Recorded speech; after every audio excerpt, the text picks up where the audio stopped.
Hey everyone, welcome back to Corporate Decoder, the place where we try to make sense of all those confusing corporate documents.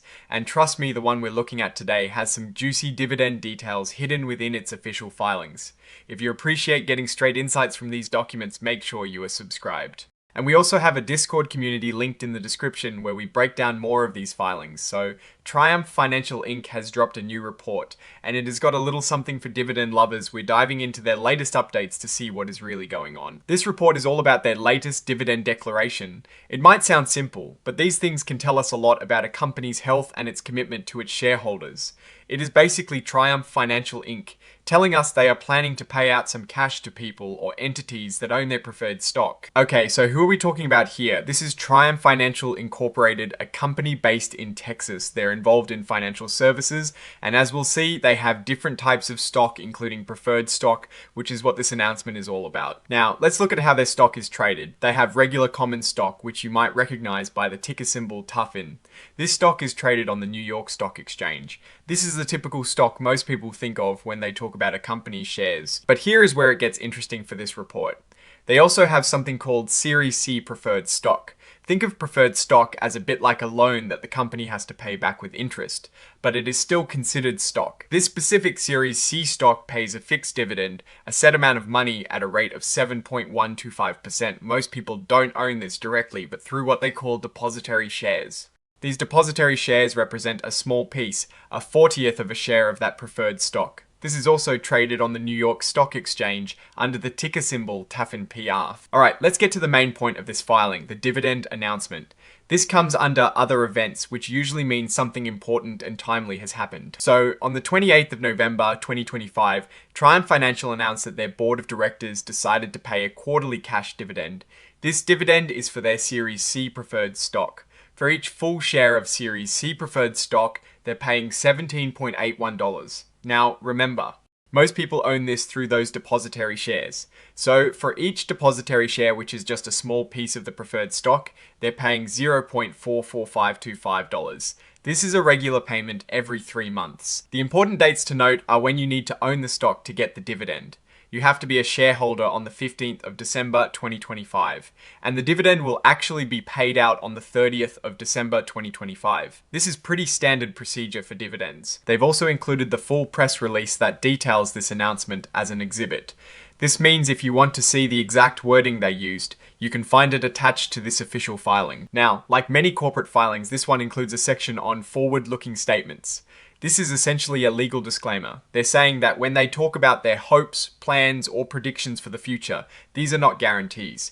Things could change due to many factors we'll touch on. So if they say something like, "we expect to grow," or "we plan to do this," it is important to remember that these are just their current expectations and actual results might be different. This is why they use words like believes, expects, could, and may. And here is where they list a whole bunch of risks that could mess with their future plans. We're talking about things like general economic conditions, the stability of the banking industry, how well they manage risks, interest rate changes, and even competition in the financial services sector. They also mention risks related to credit, meaning loans they've made that might not get paid back, and potential problems with their technology and cybersecurity. This is a key takeaway from this section. Even though they believe what they're saying, it is not a promise. Actual results could be quite different from what they anticipate.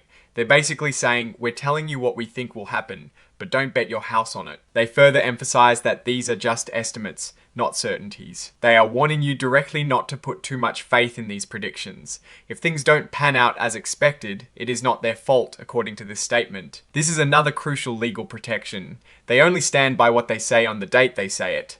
Unless the law forces them to, they don't have to tell you if something changes their future outlook. If you want to dig really deep into all the potential problems they foresee, they point you to the risk factors section in their annual report, which was filed earlier in 2025. Finally, we have the section detailing the exhibits filed with this report. This is where they list the actual press release we've been discussing, dated the 28th of November 2025. And then there is Exhibit 104, which is the cover page interactive data file. This is a technical detail about how the report is formatted for electronic viewing programming, often referred to as inline XBRL. It makes the data machine readable, which is essential for financial analysis tools. Here we have the official signature, confirming that the report has been properly submitted on behalf of Triumph Financial Incorporated. The signature is from Adam D. Nelson, who holds the title of Executive Vice President and General Counsel for the company.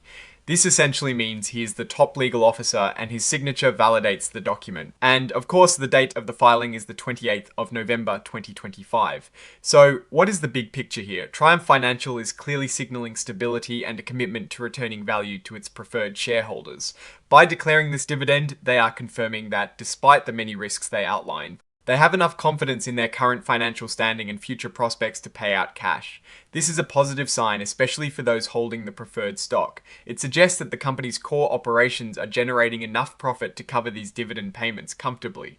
However, remember those forward-looking statements. While the dividend is good news, the company is also reminding us that the financial world is full of uncertainties. Things like economic downturns, interest rate hikes, or even increased competition could impact their ability to maintain these payments or grow earnings in the future. As investors, it is always wise to look past the immediate good news of a dividend and consider the broader risks and the company's overall financial health, as detailed in their more comprehensive reports. This filing, while focused on a specific dividend event, is a small piece of the larger puzzle of Triumph Financial's performance. It is a good reminder that companies use these filings to communicate important updates, but also to manage expectations about their future.